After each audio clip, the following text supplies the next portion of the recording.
Morning, everybody. Hopefully you're well. Happy Friday. When you're not working, it every day feels, I don't even know what the hell day it is anymore. So imagine that's how retired people feel too, but I'm not retired. And this job market, we'll get to talking about that another time, but damn, it's rough. It's rough. There's a lot of people, a lot of friends out right now that are struggling. Anyhow, not what we come to talk about today. Morning coffee. That's a big one. That's Just Black by Black Rifle Coffee Company. It's a medium roast. I love their dark roast, but I went medium roast today. Mrs. Buckeye might want a cup. She's not a fan of the dark roast. Good old Chelsea morning. 644.7 LA Series 2. This little bad boy is darkening it up real nice. Or Series 3. Why do I keep saying Series 2? What's going on? Why? I don't know, but I do. Series 3. So last night I had the privilege of attending a online, it was open to the public, but an online forum with five experts, 5 historians on the JFK assassination. And was really good. Let me drop a picture right here to show you kind of the format and what it looked like.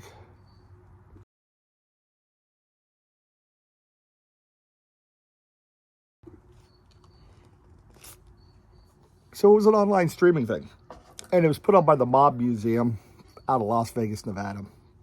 Never been, but just actually I recently stumbled across this just watching YouTube videos about JFK because we're coming up on the 60 year, and I've always been fascinated by it. I think I've shared that before. Just finished the Killing Kennedy book, which I reviewed. Read a lot of other stuff about it as well, and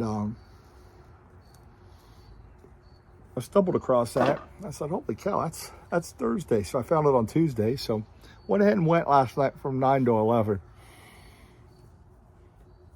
So, I guess a lot of people were hoping that these guys and gals would all talk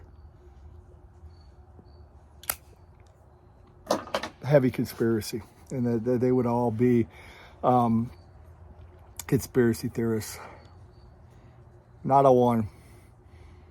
All of them firmly believe it was Oswald alone. They presented their research that shows that. Believe what you want. But yeah, there's so a lot of the crowd was getting rambunctious, thinking like, and I am double-fisted, little Diet Dr. Pepper. A lot of crowd was getting rambunctious about, well, what about this? What about this conspiracy? And they were like, hey, this is what our research shows. And they presented their research in a way that it made sense.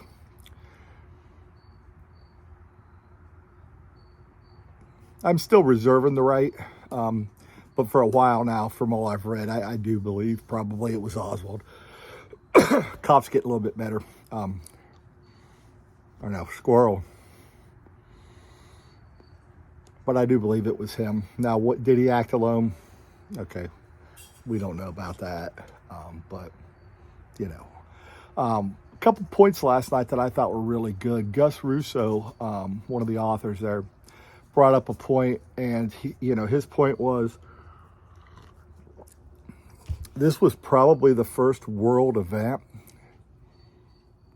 where, like, big time live news and developing stories as it went was one of the first big ones that occurred. So our what we know as news now, how freely it flows, how biased it flows, how everything, it just, no matter where you go, you can go to 100 news sites now. It wasn't like that in '63.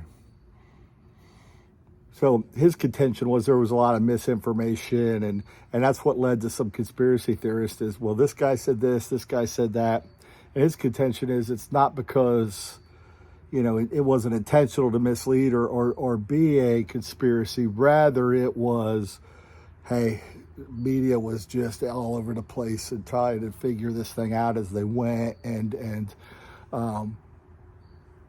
made a lot of mistakes, candidly. So I thought that was very interesting. I never considered that before, but very interesting take on it, for sure. Another piece of information, I think Dale Myers presented it. He wrote a book about Tippit and Oswald, J.D. Tippit. If you remember, J.D. Tippit is the Dallas police officer Oswald killed.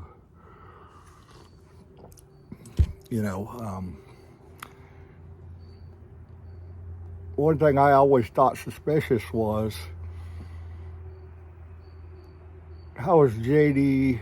Tippit going to pick out Oswald on a description when the description that they had at the time would have matched thousands and thousands and thousands of males in Dallas? But Dale Myers' contention was, and he had a great little 3D video, he said he showed the houses and where J.D. Tippit was sitting and where the cab driver was sitting, I forget his name, or the lady going to work was sitting. And there were the two witnesses, and there was two sisters up in a house, but he was showing Oswald's path, and he said something occurred in this little section right here on this sidewalk. And his contention is Oswald kind of panicked and done a U-turn. Started headed the other way, away from Officer Tippit. Now, that could cause some interest. Hey, there is somebody that matches the description, and he just, he bailed. So that's his contention on what happened. And then, man, he had this cool 3D model of, okay, here's how the Tippit interaction went. Here was the shooting. Here's Oswald's path. Here's where he dumped out the shells out of the revolver, reloaded. The sister saw that. Go down the parking, or go down the street by the used cars. Dude across the street yells, hey, what the hell's happening? Oswald kind of shrugs it off. He takes off behind a filling station of some sort, ditches his jacket. All very plausible and very well done. Now, the audience had some good questions, too, that they didn't get to. So,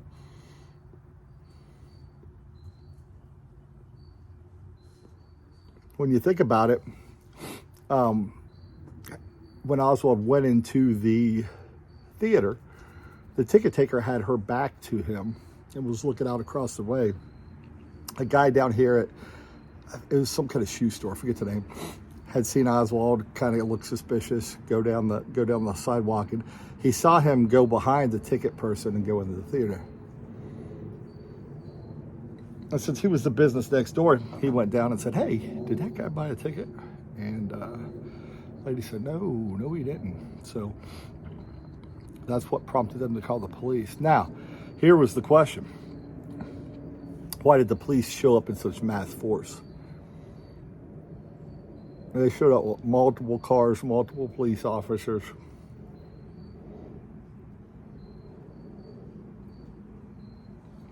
If it's just a guy sneaking into a movie, why come with that kind of force?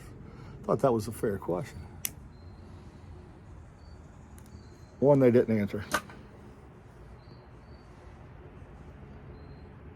I was fortunate they did tackle one of mine and gave a good answer because I didn't know. So the question I had asked was, hey, recently it's been reported that there's been about 4,400 pieces of information not released by President Trump or Biden that they're still holding on to. And what they shared was these were tax records. These were things with people's identity that were given amnesty that are still alive. Some of them had people's social security numbers, things like that. So that's what they said hasn't been shared. Is it true? I don't know. I don't know how they know. They probably don't. That's their thought of, everything with that historical point of view is they've done research talking to people involved in all of this. And, they conclude based on conversations and all the other things that they understand. They conclude that this is likely what it is or what occurred.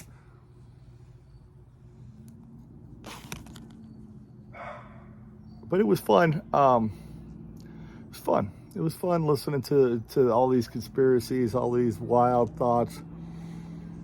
Seeing the audience get frustrated because they're like, there ought to be some conspiracy or other viewpoints here to refute what you guys are saying. And be that as it may,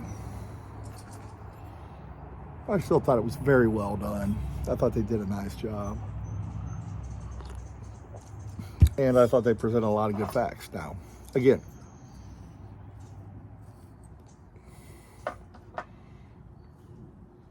do we 100% now? Yeah. And that's what leaves the door open. But, one gentleman brought up a point, and him and I got to discussing. And there's so much fascination over this case. People still go and set up daily in Daily Plaza, whether they're selling memorabilia or whatever. There's so much fascination in this case that the amount of money this thing generates for people is incredible. And personally, I kind of think that's why they let everybody think, ooh, it could be this, it could be that. Because people are writing books, selling books. The Secret Service agent, Paul Landis, just wrote a book. And they talked about this last night. He just came out and said that when they got to Parkland, he found a bullet intact, whole bullet. And he set it on a stretcher, or I believe next to JFK. Nowhere is that mentioned in the Warren Commission. Nowhere did he ever mention that in any interviews, anything that he's done. All of a sudden now here we are, almost 60 years down the road, and he mentions it. And so things like that keep the conspiracy fueled and alive. So, my thought on that, you're just trying to sell some books.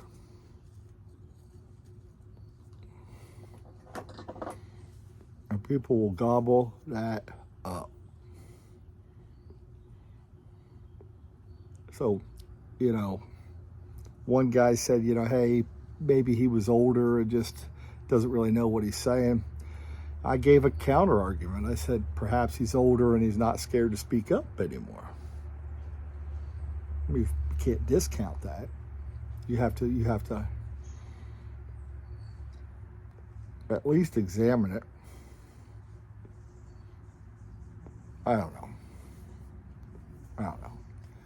Good stuff, though. Man, it was a good time. But it just shows you how many folks out there still absolutely love the Kennedy, Camelot assassination and how lucrative that really still is. This video is getting a little lengthy, so I might pop back on for another chat with coffee, but I don't want to keep you guys and gals too long. Let me know your thoughts, man. Drop a link or do a VR, whatever you want to do. Comment below deck. What are your thoughts? Because everybody's entitled to them. And I do think we need to be respectful of everybody's opinions and thoughts. But we also need to understand when a question's been answered and move forward with the answer, the best answer that we have. Because nobody's going to know for sure.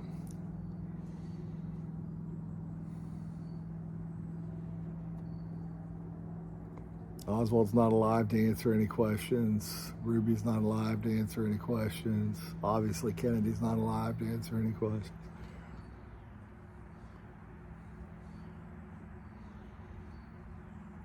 Draw your own conclusion. But the history is interesting. I don't want to say fun because that's kind of morbid, but it's very interesting and informative to read. So, anyhow, thanks for watching, man.